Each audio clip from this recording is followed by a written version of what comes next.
Ma'am ये आजकल बहुत ज़्यादा देखा जा रहा है, जो प्रेग्नेंट लेडी होती है उनकी डिलीवरी जो है ऑपरेशंस के थ्रू ज़्यादातर हो रही है। और शायद बहुत कम लोगों को ये पता है कि फिजियोथेरेपी के द्वारा हम नॉर्मल डिलीवरी करवा सकते हैं। सो इस चीज़ को एक्सप्लेन करी मैम, मतलब ये कैसे कैसे हो सकता है? तो ये आपने बिल्कुल सही सुना है। अनटिल एंड अनटिल कोई कॉम्प्लिकेशन ना हो। ओके। तो होता क्या है कि जो हमारे पेल्विक फ्लोर मसल्स होते हैं, ठीक है, एब्डोमिनल मसल्स हो गए, पेल्विक फ्लोर मसल्स होते हैं, इनका बहुत बड़ा हाथ होता है, बहुत बड़ा रोल होता है हमारी प्रेगनेंसी में। ठीक है, होता क्या है कि ये मसल्स यूट्रस जैसे जैसे ग्रो करता है, बॉडी को और डिमांड होती है न्यूट्रिएंट्स की, ब्लड सप्लाई की, बहुत सारी चीज़ों की डिमांड होती है, और मसल्स क्या होते हैं, वीक होते चले जाते हैं। ठीक है, वीक, एंड वी नो कि नॉर्मल डिलीवरी में हमें मतलब अच्छा खासा हमारा मसल वो होना चाहिए, पावर होना चाहिए, ठीक है, नॉर्मल डिलीवरी के लिए। सो आजकल तो फिर भी जो मेट्रोपॉलिटन सिटीज़ हो गए, इन सब में इतना अवेयरनेस है कि antenatal classes, post natal classes होते हैं प्रेगनेंसी के पहले एंड प्रेगनेंसी के बाद, ताकि जो हमारे पेल्विक फ्लोर मसल्स हैं वो स्ट्रॉन्ग हो सके, ताकि डिलीवरी के बाद के भी जो कॉम्प्लिकेशंस है वो मतलब ना हो। एंड अगर मदर चाह रही है कि नॉर्मल डिलीवरी हो, अनलेस एंड अनटिल कोई रेड फ्लैग्स नहीं है, कोई कॉम्प्लिकेशंस नहीं है, तो बिल्कुल पॉसिबल है फिजियोथेरेपी रिहैब के थ्रू कि वो नॉर्मल डिलीवरी कर सकते हैं। एंड और भी बहुत सारे कंडीशंस होते हैं, यूट्राइन प्रोलैप्स के केसेस हो गए, बहुत सारे गायनिक केसेस रहते हैं जिसमें फिजियोथेरेपी का बहुत बड़ा रोल होता है। तो ये क्या है, एक बहुत ही अंडररेटेड टॉपिक है, अंडररेटेड फील्ड है। ठीक है, ये जो वुमेन्स हेल्थ है, physiotherapy in women's health, but still अब तो बहुत अवेयरनेस हो गया है, बट स्टिल वो अभी भी कन्फाइंड है मेट्रोपॉलिटन सिटी में ही। बट मैं अपनी फ्यूचर मॉम्स और टू बी मॉम्स से यही कहना चाहूँगी कि अगर आप नॉर्मल डिलीवरी चाहते हैं, अगर आपको कोई भी कॉम्प्लिकेशन नहीं है, आप बिल्कुल सेफली एक ट्रेन फिजियोथेरेपिस्ट के अंदर, एक लाइसेंस फिजियोथेरेपिस्ट के अंदर एंटीनेटल प्रोग्राम, अपना प्रोटोकॉल सेट कर सकते हैं, एंड पूरा का पूरा 9 मंथ आप फिजियोथेरेपी रिहैब ले सकते हैं। सो मैम वो जो एक्सरसाइजेस होते हैं उनके लिए, जो प्रेग्नेंट लेडीज होती हैं, तो उनके कुछ फेजेस होते हैं, मतलब? Yes yes. सो होता क्या है कि हम प्रेगनेंसी को 3 ट्राइमेस्टर्स में डिवाइड करते हैं। पहला 3 महीना फर्स्ट ट्राइमेस्टर, फिर 3 महीना सेकेंड ट्राइमेस्टर, लास्ट का 3 महीना थर्ड ट्राइमेस्टर होता है। तो बीइंग अ फिजियोथेरेपिस्ट हम सेकेंड ट्राइमेस्टर को बहुत सेफ ट्राइमेस्टर मानते हैं टू पीओवी फिजियोथेरेपी के। तो होता क्या है, फर्स्ट 3 मंथ्स में हम बिल्कुल लाइट एक्सरसाइजेस करवाते हैं। सेकेंड ट्राइमेस्टर में क्या होता है कि हम मतलब अच्छा खासा एक्सरसाइजेस करवाते हैं, पेल्विक फ्लोर रिहैब करवाते हैं, ताकि जो पेल्विक फ्लोर मसल्स है उनकी स्ट्रेंथनिंग हो सके।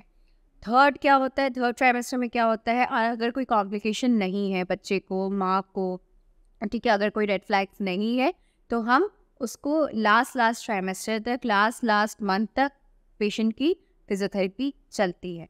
तो जो रिहैब प्रोटोकॉल रहता है वो सेमेस्टर वाइज डिवाइडेड रहता है। फर्स्ट सेमेस्टर में अलग प्रोटोकॉल रहेगा, सेकंड सेमेस्टर में अलग प्रोटोकॉल रहेगा, एंड थर्ड सेमेस्टर में अलग प्रोटोकॉल रहेगा। ओके। एक चीज़ मैंने मैम एक्सपीरियंस किया है, मतलब जो हमारी दादी मम्मी लोग जो है वो कहते भी हैं इस चीज़ को, और जो अभी जिनकी डिलीवरीज भी होती हैं उनसे सुनने को मिलता है कि बच्चा डिलीवरी के बाद उनकी कमर में दर्द होता है, और ये दर्द इसलिए होता है कि बिकॉज उनको इंजेक्शन लगाया जाता है, इस वजह से। सो एज एन एक्सपर्ट आप ये बताइए कि ये कहाँ तक सही है? अच्छा, वो क्या कहते थे, कहाँ पे इंजेक्शन लगता है? रीढ़ की हड्डी में दर्द। राइट। सो ये एक मिथ है, ठीक है, ये बिल्कुल भी एक सही बात नहीं है, ये बिल्कुल एक मिथ है, ये बिल्कुल एक गलत बात है कि रीढ़ की हड्डी में इंजेक्शन लगने की वजह से आपको कमर में दर्द होता है। बात ये है ही नहीं, ठीक है। रीढ़ की हड्डी में तो इंजेक्शन पे और भी लगता है, और भी केसेस में लगता है, बहुत सारे केसेस में लगता है। नॉर्मल अगर हम कोई भी सर्जरी करवाने जाए तो रीढ़ की हड्डी में उसमें भी इंजेक्शन लगता है, तो लेकिन उसका दर्द तो पूरी ज़िंदगी रहता नहीं है। सो प्रेगनेंसी में ऐसा क्यों होता है? सो बेसिकली व्हाट हैपन कि जब यूट्रस ग्रो करता है, ठीक है, अब यूट्रस ग्रो कर रहा है, बच्चादानी ग्रो कर रहा है, बच्चा ग्रो कर रहा है, तो उसको जगह चाहिए ग्रो करने के लिए, ठीक है।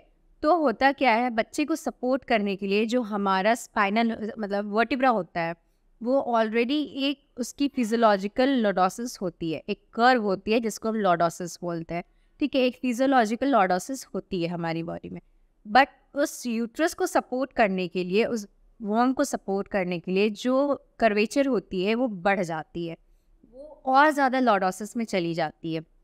और आफ्टर डिलीवरी, पोस्ट डिलीवरी क्या होती है कि सारा कुछ वापस आने की कोशिश करता है, तो जो रीढ़ की जो हड्डी होती है, ठीक है, वो कहीं ना कहीं कॉम्प्रोमाइज़ होती है, ठीक है, कहीं ना कहीं कॉम्प्रोमाइज़ होती है, वहाँ के मसल्स वीक हो जाते हैं। दैट्स वाई हम कहते हैं कि पोस्ट नेटल, प्रेगनेंसी के पहले, प्रेगनेंसी के बाद फिजियोथेरेपी बहुत ज़रूरी है। उसका यही मेन रीज़न है कि जो हमारे एब्डोमेन के जो मसल्स है, जो हमारे पेल्विक स्टेबलाइजर्स है, जो हमारे कोर मसल्स है, वो सब वीक हो जाते हैं। और जो बैक को जो होल्ड करके रखता है, that is our core muscles, ठीक है। मेनली हमारे कोर मसल्स होते हैं, कोर मसल मतलब हमारे पेट के आसपास के मसल्स होते हैं, ठीक है, वो हमारे बैक को स्टेबलाइज करके रखता है, ठीक। तो जब वो वीक हो जाएंगे तो डेफिनेटली हमारी रीढ़ की हड्डी में पेन होगा, उसका कर्वेचर बढ़ रहा है, इस वजह से बहुत ज़्यादा पेन होगा।